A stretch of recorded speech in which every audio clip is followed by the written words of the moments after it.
Welcome to Deakin University's Virtual Open Day for 2020. My name's Alastair Welsh. I'm Convener of Languages at Deakin and a Senior Lecturer in Indonesian. A particular welcome to prospective students. Hopefully you will choose Deakin and hopefully you will choose a language as part of your university studies. Before we turn our attention to that, first of all, I'd like to acknowledge the traditional owners of the lands on which we are on. Deakin has campuses across Melbourne, Geelong and Burwood.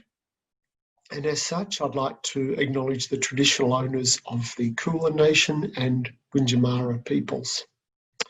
Acknowledging elders, past, present and emerging. And also pay our respects to all Aboriginal and Torres Strait Islanders. The prime aim of this recording is to talk about the languages we offer at Deakin. And these are Arabic, Chinese, Indonesian and Spanish. Notably, I'll be talking about the diploma on offer for each of those languages, but of course there are various ways in which our students study languages at Deakin.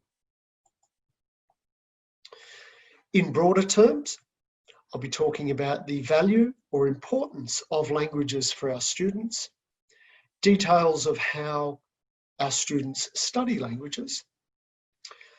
Also be touching on success stories of students and graduates, the role of work integrated learning, and of course, graduate employment and graduate attributes for those who study languages.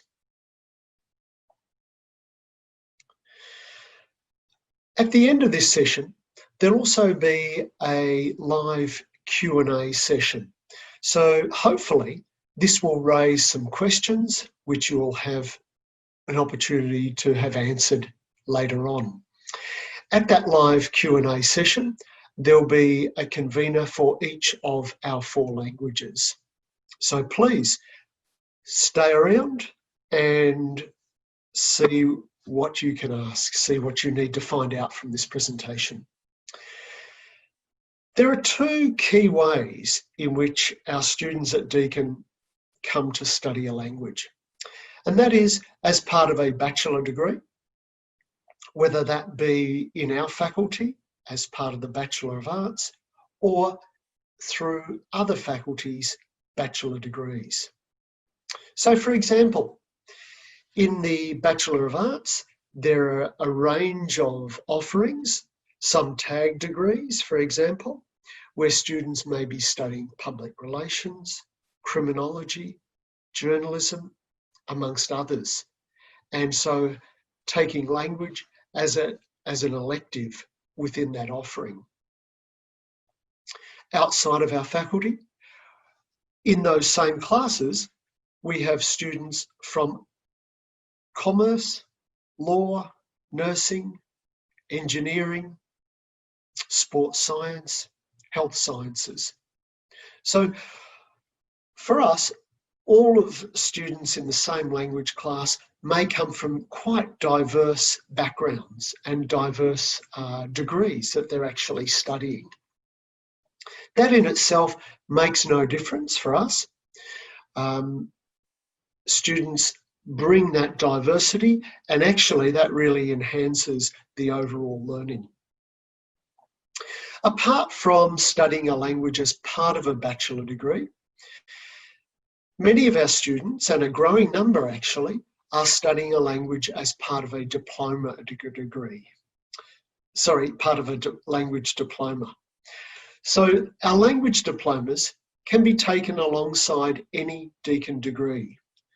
So this allows, for example, students like I mentioned before, coming from law, commerce, engineering, nursing, the sciences, where they may not have a lot of elective space on offer to take a language. By adding a diploma, they free up space or create space, generate space in which a language major can be taken. So there are various pathways in which our students come to language learning. And also there is a lot of flexibility at Deakin in terms of options for students, particularly in terms of language study. For example, students who have studied a language to Year 12, typically we will look to start them into second year units. If we have background or native speakers of a particular language, they may well start at a more advanced level, perhaps second or perhaps even third year level. So we assess students on a case-by-case basis. So no matter what your background, whether you have prior language learning experience or no prior language learning experience, there is a pathway for you. Our first year units in all the languages assume no prior knowledge. So our first year programs are specifically for students who have zero knowledge of that language. Okay, and this is a really important point actually, because students often ask, I didn't study that language at high school, can I study it at university? Well, the answer is absolutely yes. That's exactly what our first year language units are for students with no prior knowledge or learning experience of the language. And in fact, we have a growing number of students who study more than one language. So typically they'll take a first year couple of language units and then maybe continue on with those languages. So that's really impressive actually, and it's terrific to see. So the Diploma of Languages can actually create, or it does create, credit space to allow a language major. So no matter what degree our students are studying, they can still take a language major. So what are the advantages of language study? Well, actually there are many, and they're being increasingly recognised by employers, particularly in professional, in professions and in government departments and agencies. A growing trend is what we're seeing in job advertisements. Amongst the selection criteria, there is the ability to demonstrate, or to demonstrate the ability to work in culturally diverse settings. Okay, so we see this emerging as a growing trend. It's one thing that employers are looking for, actually, particularly in the professional contexts.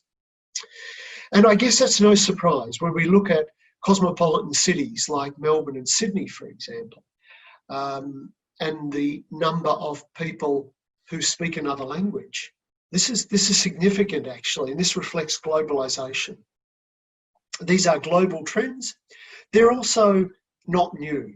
As long as migration has been going on for thousands of years, so too has the exchange of language.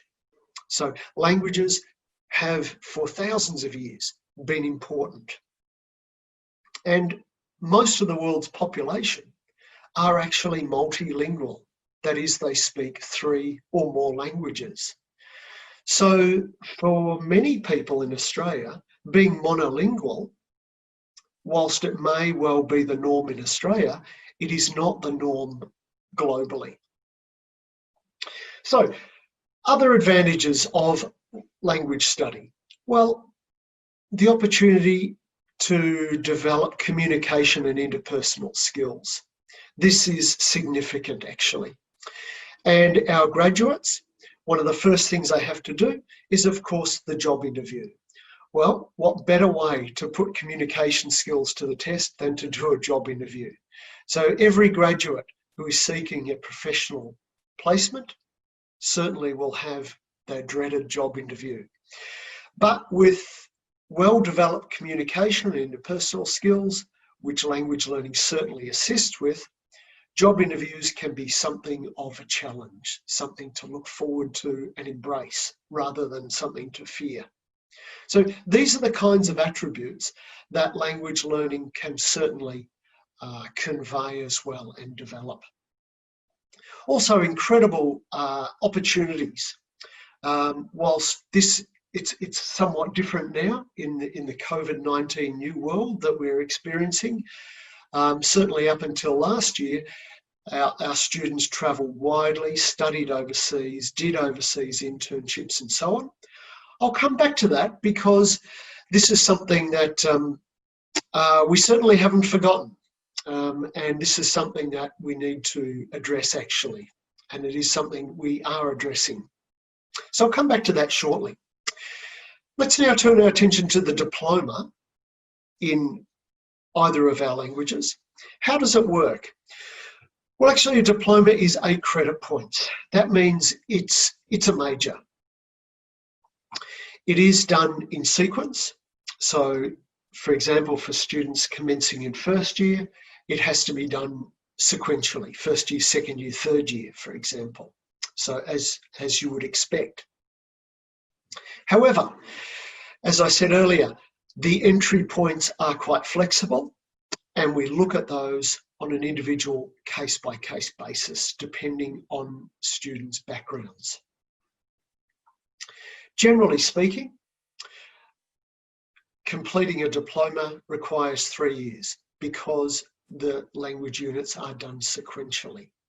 But there are some innovative ways to fast-track that, including our T3 offerings or summer offerings.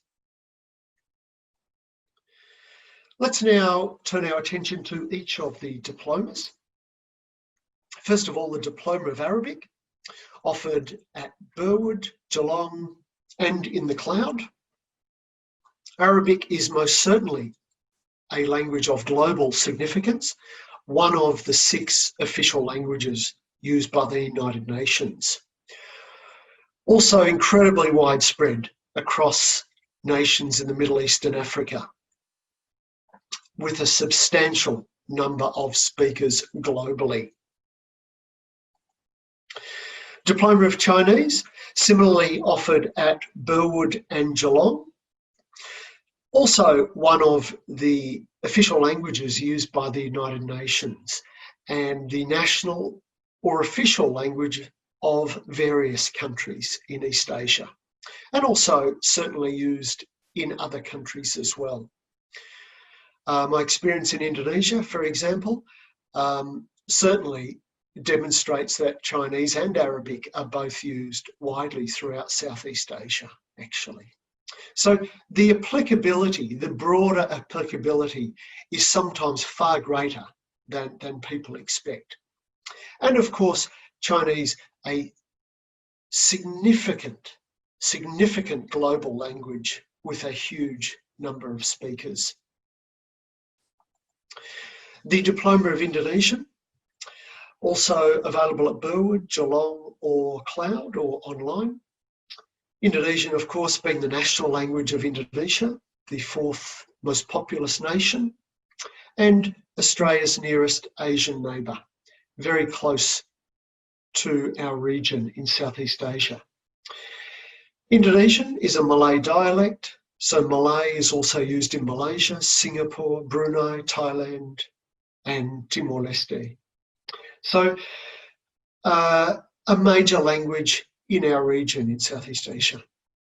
The Diploma of Spanish, of course, picks up on another great global language, Spanish, and this program is offered at Burwood, Geelong, and through cloud learning as well, or online. As is the case for Arabic and Chinese, Spanish is also one of the 6 official languages used by the United Nations, and is the national language of around 20 nations. So hugely significant on a global scale. And we can see the number of speakers there, and also the fact that Spanish is the 2nd most widely spoken language globally in terms of the number of native speakers. Okay, so there is a brief overview of each of the diplomas of the 4 languages that we offer. I'd also invite you to explore Deakin's website, because there are snapshots of student success stories. Here is only one. We're just sort of having a quick look at here. But Deakin marketing and promotions mean that you can find student testimonials and the like online. So please look for those as part of your virtual open day experience. Something I mentioned earlier, work integrated learning. This has been a huge growth area in recent years. And this is something that certainly taps into and feeds into language, and vice versa. Language feeds into the will area. So work integrated learning. In terms of languages, for us it has involved in-country language programs. And for the moment, in the new COVID-19 world, our programs overseas, certainly for this year, are on hold, and of course will be reassessed on a year-by-year basis. But we are certainly exploring some options there. Also, for our international internships, we offer these to various countries around the world, and we are already taking steps to explore alternatives. I'm aware very recently that we've just had 6 students commence virtual internships with Indonesian organisations. So there are many ways these days to engage in the international context. Many of our graduates, for example, and internships can be done in an international context, actually right here in Melbourne. So we shouldn't be bound by the sense that we are restricted or entirely defined by overseas travel.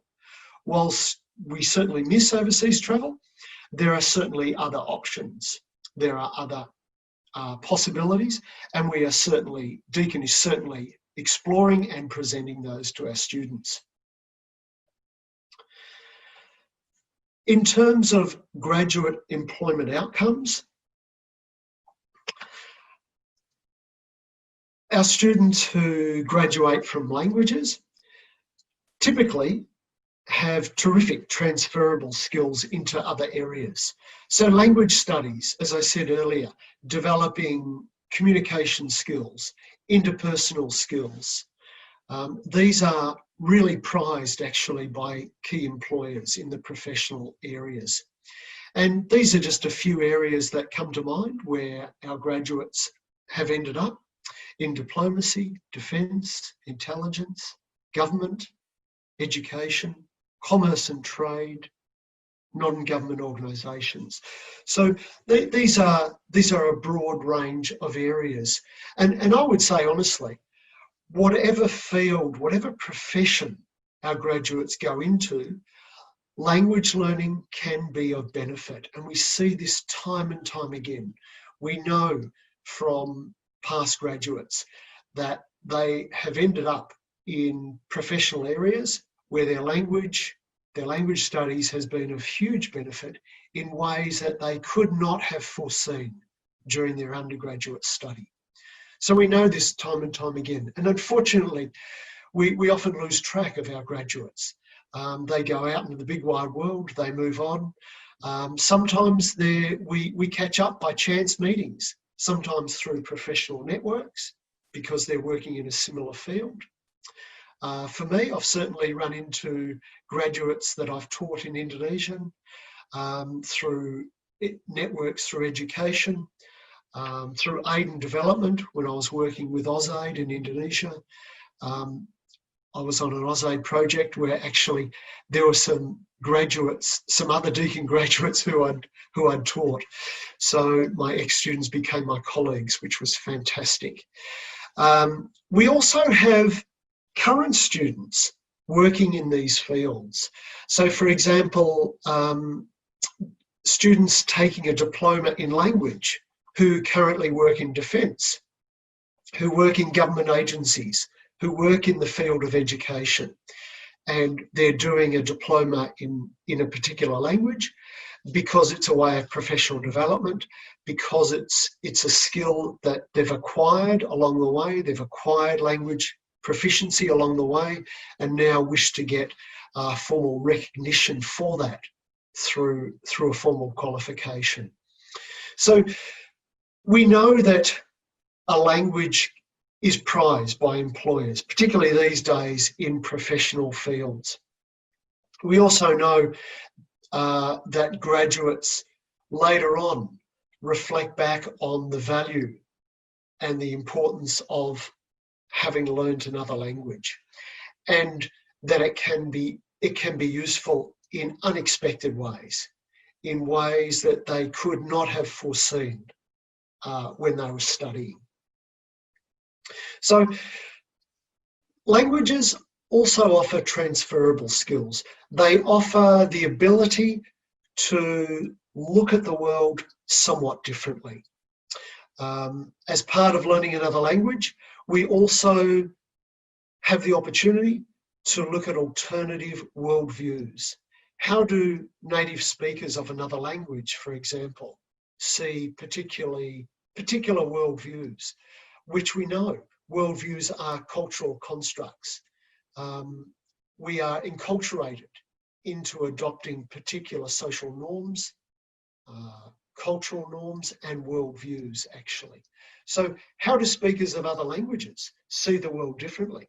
These are actually really big questions, and we address that during language learning. So language is actually far more than just a skill.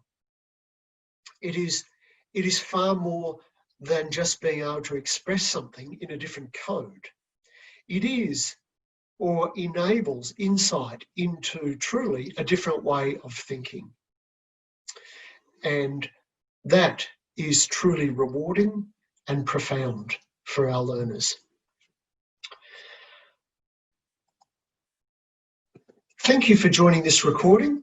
I hope it's raised some questions for you. I hope it's touched on some points of interest, and I certainly hope you will join our Q&A session shortly after this recording.